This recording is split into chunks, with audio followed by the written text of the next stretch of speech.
What up, fellow nerds, and welcome to Not Your Status Quo's Clone Wars Season 7, Episode 7, the social distance episode. This is the way. This is the way. And please remember, this is full of spoilers. And if you like what you see, please like this video and share it with all of your friends so they can gain this knowledge also. And remember to subscribe and hit the bell for a notification of our future content.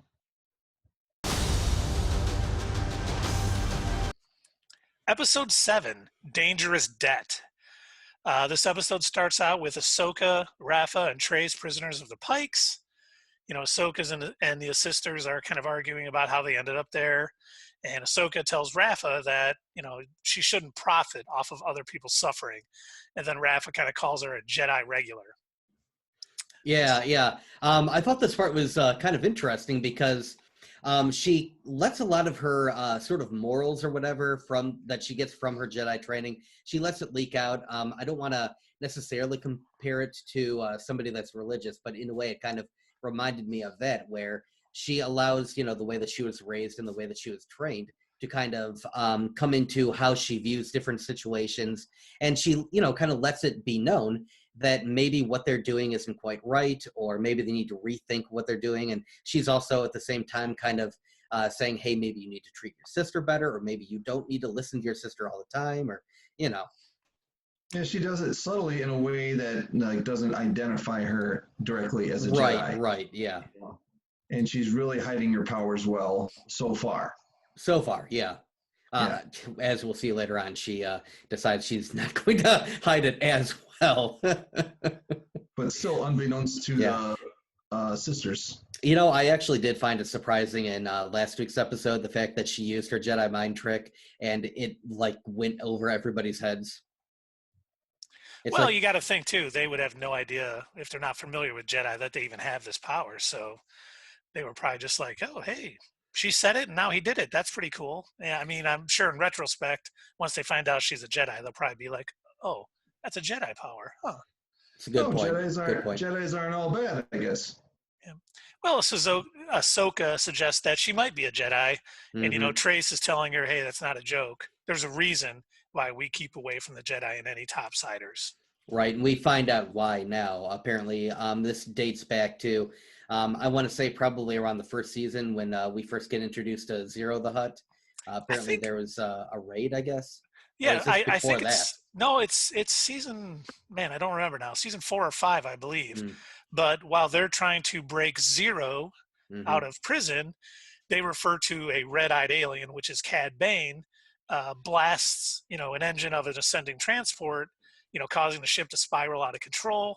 The Jedi, you know, try to regain control of the ship and manage to avoid a populated platform, but steer it right into the other side of the portal, which was the home of the Martez family, killing the parents. I kind of appreciate that callback, though. It's nice when they, you know, reference like older characters or older episodes or whatever. Yeah, and the effects. Seasons, I think that's awesome when they do that in other seasons. Mm-hmm. Yeah, especially in how it affects little things that you may not have noticed the first time watching it, that, you know, the ship still smashes into something. There's still going to be people that are hurt. Oh, yeah. And then she explains. It's kind of similar to the story of Tony Stark in Age of Ultron. You know, how they waited for him to die. You know, they waited for the bomb to go off and it never did. It's kind of similar to that story as to why they hate the Avengers. That's why they hate Jedi. Yeah, you know, that happens a lot in stories. They do kind of do that. But then they explain, I thought the funny part, not really funny, but almost very Jedi and kind of sad. You know, they said a female Jedi with green skin and dark robes visited the sisters and told them that, you know, they had to make a choice and that the Force would be with them, and left. Didn't offer any help, just basically said, hey, the Force is going to help you guys. And, you know, very Jedi-esque and very, I could see where normal people would be like, oh, that's a huge help. Thanks. Yeah, turned off by that, but it definitely is. You're totally right. It's very in line with the way the Jedi are. They don't have connections, you know. So, of course, to them, that would be a totally reasonable thing to say. Oh, you know, Force will be with you. Everything's going to be fine. It's not like, you know, a death matters anyway. Yeah. Right. And right there, as Ahsoka feels terrible and apologizes, and some Pike guards come and grab Rafa. Ahsoka tries to protect her and gets nailed by that like stun rod, knocked to the ground. Happens twice in this episode. It was crazy. I I think like I felt it, man. I think she let him because she didn't want to show off any Jedi abilities. She knew it would hurt, but knew she had survived, so she kind of in my opinion, let them kind of do that. And then, Raph is led to an interrogation chamber. She claims she does not like pain and that the people on Kessel scam them, not her. However, that droid does not believe her and starts to electrocute her. I was like, wow, that's getting pretty dark, but I think fits with the Pikes pretty well.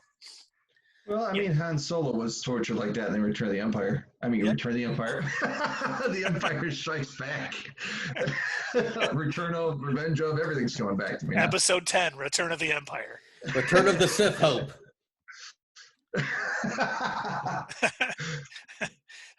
But Ahsoka, asks Trace why she's so bothered with her. Trace replies that her mother had always... why she bothered with her. Trace replies that her mother had always believed in helping others. She says this is the life that the life that she has is not the life that she was raised. And then Pikes return with a bruised and injured Rafa. Trace, demands to know what the guards did with her. And then Trace is led to the same interrogation chamber where the smelter droid demands to know where is the spice. And Trace smartly says, I'll tell you, just don't tell my friends. And then she pretends to faint, grabs the guard's blaster, starts blasting, and kind of escapes. Better aim than a stormtrooper, by the way. So that was kind of interesting. A little thing that I picked up on is the fact that I don't know how good she is with a blaster. We're not led to believe that she's really been on a whole lot of adventures herself. But the fact that she was able to pick it up and actually hit a couple of them was pretty cool. But going back, I do want to mention something real quick. That torture robot, can I just say how creepy that thing looked? And it reminded me of, I want to say either like the Easter Island statues, or there was this Queen album I remember that had a like a robot face on the cover. News of the World. Crazy. Yes, that's it, News of the World. And it reminded me of that. I saw that robot's face. I'm like, what is that thing? I've never seen a droid like that before. It's Elmer Fudd after they put him in the microwave. That's what it is. But I was noticing, were the Pikes trained by stormtroopers as far as their shots go? Because they couldn't hit her either. Oh, yeah, the whole episode they were like that. At one point, all three girls are lined up and they can't hit a single one of them. I'm like, what is going on here? It's like maybe just a bad guys in the Star Wars universe. They just are incapable of hitting anything. And that's how they know if they're bad guys, if they can hit something with a blaster. Their first time picking up a blaster, they go to shoot something, they miss their target 3 times. Oh, I'm a baddie. Well, I can either join the Pikes or become a stormtrooper. It's a lose-lose situation here. But as Trace is running past, Ahsoka kind of uses the Force to unlock the door and get out of the cell. And then, of course, she wakes Raph up, and Rafa's like, how did it happen? I don't know, a power outage. Or Yeah. She's like, she buys it. Finally, some luck our way. All right. And then Trace kind of runs into a Pike guard, causing her to drop the gun. The Pike sentry grabs her, holding her against this other prisoner cell with one of those hammerhead guys and the Hondo guy, not Hondo, but his race. And Trace kind of opens the door and they kind of help her escape. Well, as they're fighting the guard, she kind of flees. And then as she's running around the corner, she runs into Raph and Ahsoka. Some more guards arrive. They flee down and out to an outdoor hangar, and they block the door with some barrels. And then when the guards arrive, Trace blasts the barrels, igniting them, which is a total video game move. Anyone who's ever played like a first-person shooter, you see some barrels that look like they're full of gasoline and some guys by it, blast it. She's been definitely. That's like first thing you learn when you're playing like any of the Solid Snake games, for sure. Look in the barrels. Yep. Yeah. And then as they're fleeing, Ahsoka uses the Force to throw some more crates to kind of block their path. And then they run up to a bridge, and the Pikes begin retracting the mechanical bridge. Rafa jumps across, and then when the guards approach, Trace decides to take her chances and jump. And although she falls, Ahsoka uses the Force and hurls her towards the other side of the bridge, allowing her to climb, and Rafa kind of pulls her up. And then Rafa's kind of like tells Ahsoka that they will come back for her, but thinks that We're not going Ahsoka to come won't back make for you. it. Exactly. Trace is arguing against leaving Ahsoka behind. However, Ahsoka uses, the Force and jumps over the gap and behind them, who are like, "Where'd she go? She fell." And then I love their reaction. They're just having this full conversation. Oh, she didn't make it. Oh, she was a good friend. She'll be dearly missed. And okay, let's go, guys. I'm right here. and then they're like, "How did you do that?" That was all Rafa saying that, and Oh yeah, Trace was not saying that. You know? Right. Oh yeah, I love that. How did you do that? I was athletic. We don't got time to talk about it. Let's go. Right. Yeah. I love like her terrible excuses, and they just buy it each time. It's like I almost wonder if Ahsoka is just like having a bet with herself, trying to figure out, okay, what's the worst possible excuse I can come up with to see if they'll actually buy it or not. No, you're absolutely right. But you start, amazing things are happening. You're probably going to believe something not so outlandish as this person you've been hanging out with is a former Jedi. And So it's always right in the middle of battles. That's why they don't have, time to question it. Just we don't have time. Let's just keep going. Right, that's true. Good point. Mm-hmm. And then Rafa's kind of shocked that why are they putting so much effort into, killing this over a spice deal? And Ahsoka, explains to her, hey, we get off this planet and that's doing a lot of damage to the Pike's reputation. There's no way they're going to let us escape. And Rafa tells Ahsoka, we'll go disable the gate and we'll go distract the guards. Ahsoka's like, okay, give me the hard job. Thank you. And Ahsoka opens the gates and she sees the other girls pinned down. And while she does it, she uses the Force to pull the guards out from like behind their cover. And then they just blast them. And I was like laughing. It's like the guards like floating up and then bam. And they didn't question that either. Like these guys just Good started. Shot. Why are they coming out from behind their, Right. And, they're looking for the Silver Angel, and kind of a beggar comes up to him and they say, hey, we don't have anything. And he ends up running into some Pike guards with a hologram of the three girls. And he's like, hey, what's it worth for you to show me where they're at? And, Rafa's trying to tell Trace to forget the ship. We'll find anything else. I'll buy you another ship. Let's just get out of here. Which, first off, okay, how? She owes a bunch of people on Coruscant. I don't think that she's going to be able to afford to buy her another ship when they didn't get the credits that they needed for the spice deal to begin with. Absolutely. Mm-hmm. Nope.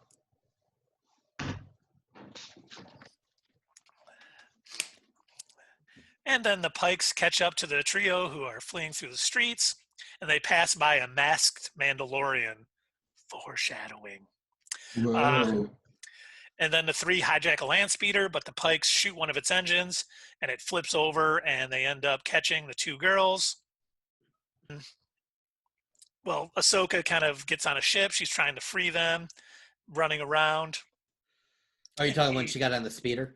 Yeah, it wasn't really a speeder the second time. She kind of jumped on, and it was like I don't want to call it a cargo ship or something. Oh yeah, you're right. Yeah. And they recapture Rafa and Trace. Ahsoka manages to flee down that alley. That's when you kind of see the Mandalorians again, which one is Bo-Katan, and it's kind of some of Death Wash. And they're saying, hey, is this the Jedi that we met on Karlak? And the second Mandalorian is like, her presence could complement our mission. But Bo-Katan reminds them that they have a common enemy, referring to Maul on Mandalore. Mm-hmm. So they decide to keep track of Ahsoka because she could be put of use to them. And then Ahsoka attempts to rescue the other girls on that sort of lift type thing. And she ends up getting Rafa first, and then she's blasting Pikes and turning around, and Trace runs off, and she ends up finally pulling around and grabbing her. But they end up getting captured anyway. Ahsoka kind of foreshadowed to this earlier, saying they're going to put every effort into capturing us because we get off this planet after we basically mess them out of a deal. Their reputation is going to be screwed. So they get captured. And then they're kind of back at their cell, and Rafa kind of tells the one guard, hey, we'll do another job for you. And honestly, he said the right thing. Yeah, you screwed up the spice run. There's no way we're trusting you with another job. So, they kind of leave, and Rafa apologizes for taking the job, and Ahsoka reassures her that, hey, live and learn. And that's where it kind of cuts off. It basically ends the way that it started, with them in a prison cell. No, And they got to know Ahsoka a little better. I mean, the Martez sisters, you know. Yay, I guess. see, I but think the Martez sisters are going to have a bigger part in the whole, rest of the series than I originally thought because of this. well, I mean, if we were ever going to see the Martez sisters again, which I who knows, maybe in some live action media in the Obi-Wan series or something. I don't know if we're ever going to see them again, but I don't care, I guess, if we know for a fact they're never going to be important outside of this. well, We already know that Ahsoka's going to show up again.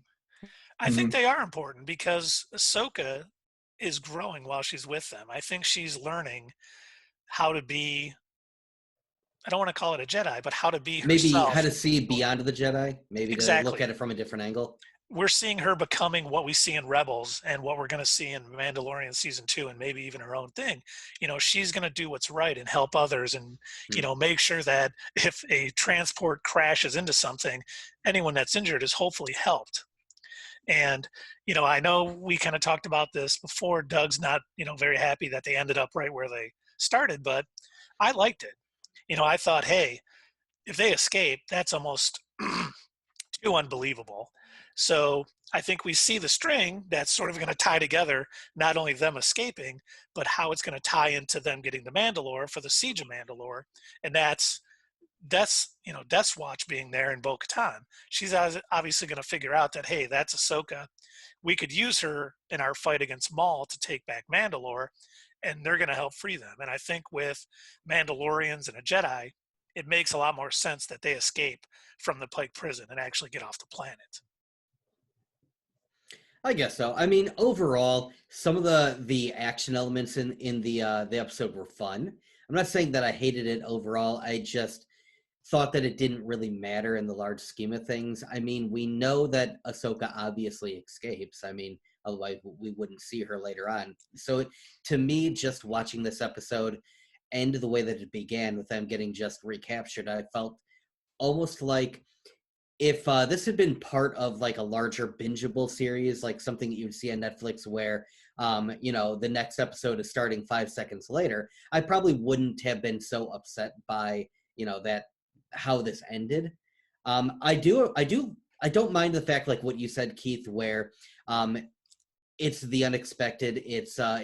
I do like things like that. I do enjoy that, but we already got that. We got that in the last episode when they got originally captured. I didn't need to see them run around for 22 minutes just to end up back in the same cell. No, and I get it. I mean, it's something that you think it feels like a filler episode, but I see that a lot had happened, and I think it's a lot that's going to explain how Ahsoka becomes more of a gray Jedi, we'll say, or a Skywalker, whatever we want to call it, leading down the line.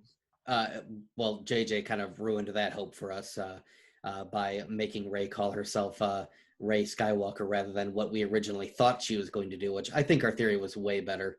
Yeah, I agree. Hashtag Skywalker Absolutely. should be a new type of Jedi. Well, it still could be because she said her last name was Skywalker, so. So maybe they'll call themselves Skywalkers after that, or maybe they'll redo episode 9. Who knows? I do like that theory much better. And, clearly Abrams didn't see that episode of our show, so he was in the dark on what he should have done with the Skywalker title. So, you can't blame him, I guess, if he missed one show. Well, yeah, he probably already had the movie edited by the time he saw our video and was like, oh, I should have done that. Oh, well, it's too late. Yeah, absolutely. I don't believe I said that again. But, I mean, what do you guys think of this episode? We'll start with Doug. He seems not the biggest fan. 6 out of 10. It was okay. Dave, how about you? I liked it. I give it a 10. I think it's developing into something that we we don't know yet. We haven't grasped it. When we look back on it after what we're going to see in the next few episodes, I'm hoping that I think this is going to mean something. Yeah, I kind of agree with Dave. I probably give it probably about a 8 or an 8.2 out of 10 but it all depends too what happens after this. I thought it was, a good episode, but let's see how the next couple episodes, if this leads into, them hooking up with the Mandalorians and going back to Mandalore and it all makes sense, it's going to be, a lot better. If it doesn't sort of go that way, this episode's going to be not as good and when we do a rewatch 5 years from now or something. So how many episodes do we have left? That was episode 7, so we have 5 episodes left. We have 1 left in the Ahsoka walkabout arc, and then we get into the Siege of Mandalore. All right, cool. We'll have to see how that goes. Maybe the Moff Gideon will show up at some point. It'd be cool to see that. I was thinking about that, and I don't think he will, and I'll tell you why. Because there are 2 Sieges of Mandalore, and we know that the Darksaber is not in Moff Gideon's hands before no, New what's Hope. her name? What's her name from Rebels has it right now? Sabine, yes. Sabine, yeah. So we know he didn't have it. So I did some investigating. There was 2 Sieges of Mandalore.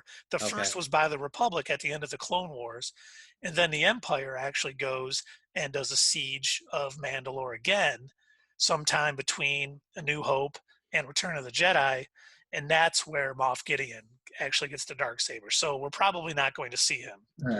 But we could see the young Mandalorian, Din Djarin, when he gets saved by, some Mandalorians when the super battle droids are attacking. So that would be nice. Mm-hmm. But hey, what do you all think? Leave us a comment. What do you think of our new social distancing episode? We'll be doing this for as long as we have to. We'd rather obviously be in the same room together, but we're going to do this until, it's safe to be around each other again. But hey, hit us up with some comments. We'd love to talk to you. We just like some human interaction at this point. Absolutely. And make sure that you guys stay home and stay safe. Let's flatten that curve.